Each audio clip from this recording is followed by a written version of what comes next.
So we talked about how the Russian marker robot tank would enter the war in February. Well, it's February, and according to the Hindustan Times, they are just arriving in the Donbass. Apparently they're being trained to become tank killers. Now recall that they can both operate autonomously and be remotely controlled. They also have the ability to operate with a swarm of drones, as well as shoot down enemy drones. I assume they will attempt to test them out against any remaining tanks of Ukraine's 1st Battalion. You gotta think this is in prep for the Leopards coming in. They're gonna want to fine-tune those guys prior to their arrival. Speaking of the Donbass, it seems a complete collapse is currently underway. Yes, it appears that Russia has once again gone to their fan-out tactic in the Krasnohora northern Bakhmut area. I'm thinking this is a highly effective counter to the satellite intelligence Ukraine receives. Kind of nullifies the warning that they are headed into a certain area. All Ukraine receives now is, yeah, they're going everywhere. After the capture of Solidar's underworld, Russia has an immense stronghold in the region. This has become a new base where ammo and armored vehicles can be safely stored. Russia can regroup and launch massive strikes from the area. The battered, shelled, and surround Ukrainians will hopefully surrender and save their lives. That is, of course, unless the Azovs are in the area keeping an eye on them. It's just a sad and sick situation, as many of them likely just got forced into this battle where really there's no chance of victory. Yes, the Russian army got caught off guard early in the war, finding out initially that Ukraine was armed with 5 years worth of US production in Stingers. But that phase of the war is over now. The Russian winter offensive is in full stride.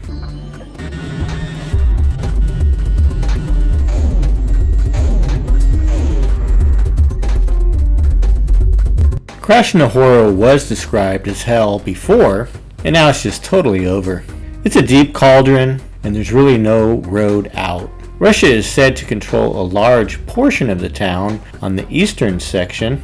Ukrainian units are under constant onslaught by the Russian troops. They suffer heavy losses in the area, according to Rybar. It seems that the only escape now is through the open fields. Unfortunately for the Ukrainians, the ground is going to be frozen for the foreseeable future, and they can just be hunted down by Russian tanks and armored vehicles. At the same time, just as Wagner has cut off the final main northern road out of Krasnohora and Bakhmut, to the south, we are hearing that Wagner is going after the last small back road out of Bakhmut. Wagner is attempting to use the forested areas as cover while they just fire on the roads as the Ukrainians try to escape. Southwest of Bakhmut, Russian troops have broken open defenses and pushed towards Kostiantynivka. The Ukrainian command forced newly arrived units to fight. This is a desperate attempt to try to stabilize the front line in the area.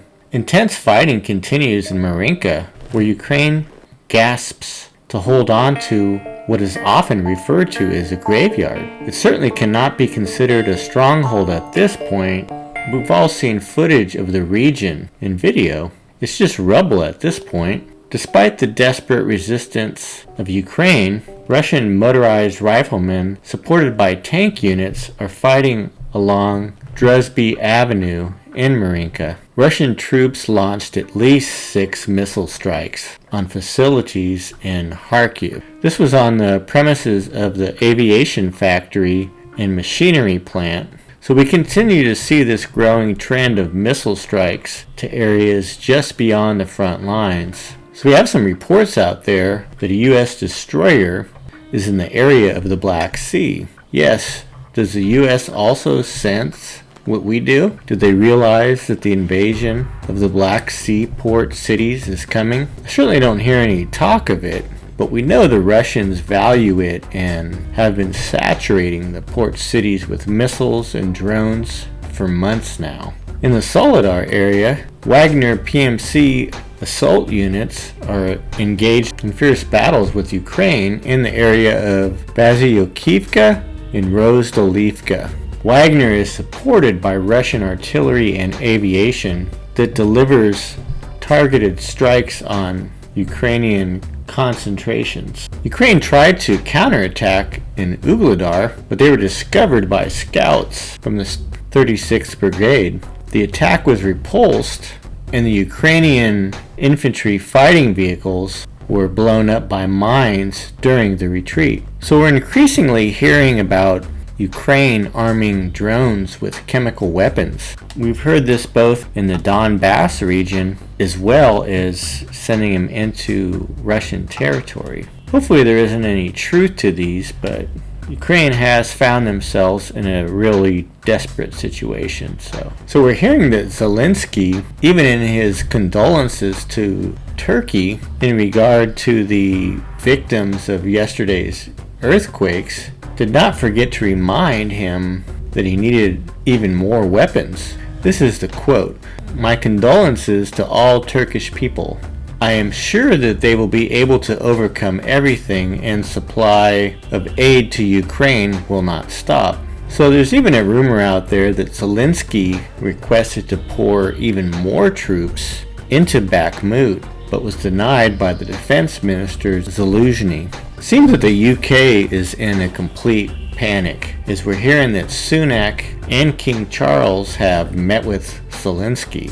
Sounds like they're moving forward with the delivery of jets as well as these Challenger tanks. So it seems that Russia is not short of artillery shells at all, as today there was an extremely high volume of shells throughout all fronts, especially in Kherson, and unusually high volume in the northern region, as it looks like they could possibly be preparing for an invasion from the Belgorod region, as we're also hearing that Russia is amassing newly mobilized units in that area.